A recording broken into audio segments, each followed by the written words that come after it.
미국과 중국에 이어 세계 3대 AI 강국으로 도약하겠다는 게 우리 정부의 핵심 목표입니다. 하지만 이 기술을 뒷받침할 학생들의 문해력에는 경고등이 켜졌습니다.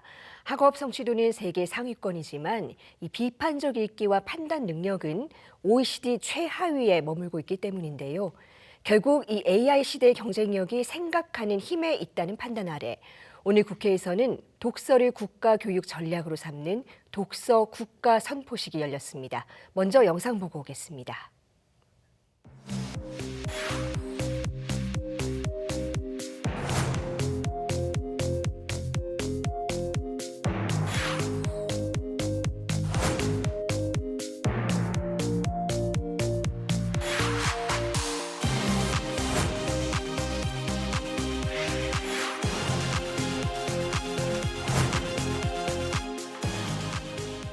거점 도서관과 인근 초등학교, 중학교와의 교육 독서 환경 프로그램을 연동시켜서 이제는 도서관이 학교고 학교가 도서관인 그런 거점 도서관, 거점 독서 마을을 만들어내겠다.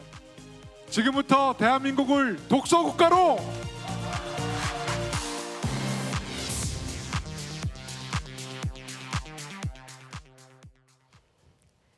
네, 독서국가 선포식 현장에 나가 있는 취재기자 연결합니다. 자, 박광주 기자, 이 교육문학의 주요 인사들이 대거 참석한 큰 행사였는데 지금은 마무리가 된 겁니까? 예, 저는 지금 국회의사당에 나와 있습니다. 이곳에서는 생애 주기별 독서 생태계 구축을 위한 독서국가 선포식이 열렸었는데요. 이 교육 정책을 설계하고 집행하는 주요 의사결정권자들이 한 자리에 모였습니다.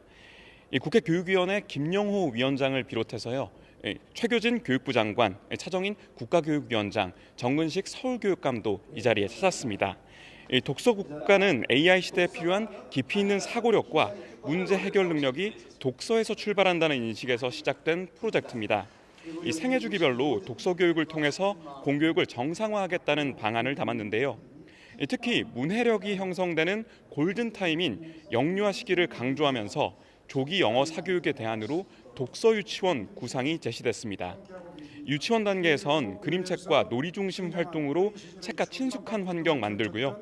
초등학교와 중학교 단계에서는 독서를 수업과 진로까지 연계하는 제안입니다. 이 학생들의 독서 이력을 고교학점제 과목 선택과 진로 상담에도 활용하자는 구상까지 제시됐습니다. 나아가 학교 담장을 넘어선 독서 생태계를 강화하기 위해 지역 거점 도서관을 중심으로 독서 마을과 독서 도시로 확장하는 지자체 정책도 추진됩니다. 최교진 교육부 장관은 올해부터 디지털 대응 독서 교육 활성화 지원 사업을 진행하겠다 이렇게 밝혔고요. 차정인 국가교육위원장은 사회와 역사, 수학, 과학 등 교육과정과 연계한 독서 교육 내실화에 힘쓰겠다고 화답했습니다. 자세한 내용은 독서국가 추진위원회 공동위원장을 맡고 계신 조희연 전 서울시 교육감에게 직접 들어보겠습니다. 교육감님 안녕하세요. 예, 안녕하세요. 오늘 독서국가 선포식에 공동위원장으로 참석하시기도 했습니다. 지금 AI 시대라고들 하는데 독서교육 강조하는 이 프로젝트 하시게 된 계기가 있을 것 같습니다. 예, AI 시대하면 오히려 책을 멀리해야 되는 것처럼 생각하는 분들이 많습니다. 그러나 AI 시대야말로 독서의 필요성이 훨씬 더 커지고 있습니다. 특히 젊은 세대 학생들의 경우에서 문해력이 훨씬 낮아지고 있습니다. 그래서 저는 이런 표현을 씁니다. 인공지능 시대는 기계가 인간화되는 시대다. 기계가 인간의 지능을 가져가는 시대다. 이런 때야말로 인간화되어가는 지능을 가져가는 기계를 뛰어넘는 인간만의 고유한 역량을 개발하고 확장해야 되는 시대인데 거기에는 바로 독서가 길목에 있다고 생각합니다. 독서를 통해서 인간만의 고유한 질문 능력, 창의적 상상력들을 가져가는 것들이 오히려 AI 시대에 필요하다. 그런 취지에서 독서국가라는 큰 어떤 기체 아래 새로운 우린 국가적인 노력을 하자 이런 취지로 이런 캠페인이 기획되게 됐습니다. 예, 말씀 주신 대로 독서국가 추진회가 할 일이 많을 것 같습니다. 사회적 운동하려면 구체적인 것들도 필요해 보여요. 구체적으로 어떤 역할을 추진위원회가 하게 될까요? 예, 생각보다 다양한 영역에서 학교 교육에서는 가장 중심적인 게 독서 교육이 있습니다. 그래서 교육청 수준에서 학교에서 다양한 일이 일어나고 있는데 사실은 뭐 기초지자체나 시도 광역지자체에서도 다양한 일들이 일어나고 있습니다. 예를 들면 서울시 같은 것만 하더라도 야외 도서관 같은 경우도 있고 그러거든요. 그다음에 마을 도서관이라든가 또 북카페에서도 예를 들면 다양한 작은 독서 모임들이 있습니다. 이런 다양한 교육 활동들을 연결시키고 확장할 수 있는 국가적 분위기, 지원 역할을 하는 것이 독서국가 추진위원회의 목표가 될 것 같습니다. 구체적으로는 아마도 중앙정부 수준에서 독서국가를 추진하기 위한 TF나 위원회 같은 걸 만들어서 어떻게 행정적, 재정적 지원을 해서 지금 진행되고 있는 다양한 독서 관련 활동들을 지원하고 확장되고 연결될 수 있도록 할 것이냐, 그런 어떤 과제를 생각하고 있습니다.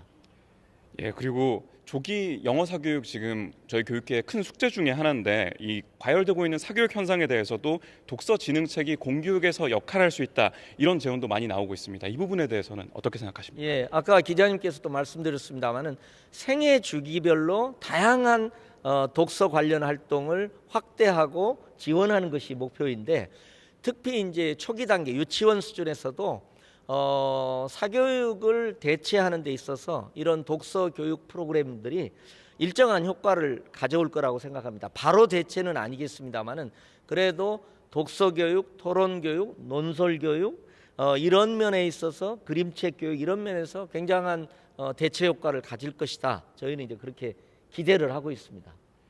예, 그리고 마지막으로 10년 동안 서울 교육감으로 유초중 등 교육 공교육 일선에 서셨던 분이기도 합니다.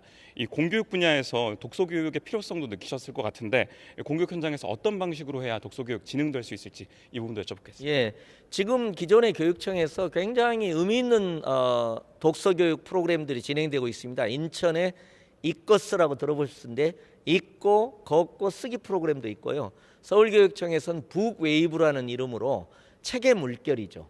그다음에 온가족 책 읽기 같은 프로그램들이 있습니다. 이런 것들이 더욱 확장되는데 저는 이 방송을 들으시는 학부모님들에게도 말씀드리고 싶은데 학부모가 독서국가의 독서 리더로서 활동을 해주시면 좋겠다. 저는 가정에서도 아이와 함께 책을 읽는 온가족 책 읽기의 독서 리더가 될 수 있고요. 또 마을에서도 다양한 어떤 그 독서 그룹들, 독서 공동체가 만들어지는데 학부모가 저는 독서 리더로서 역할할 수 있는 부분이 많다.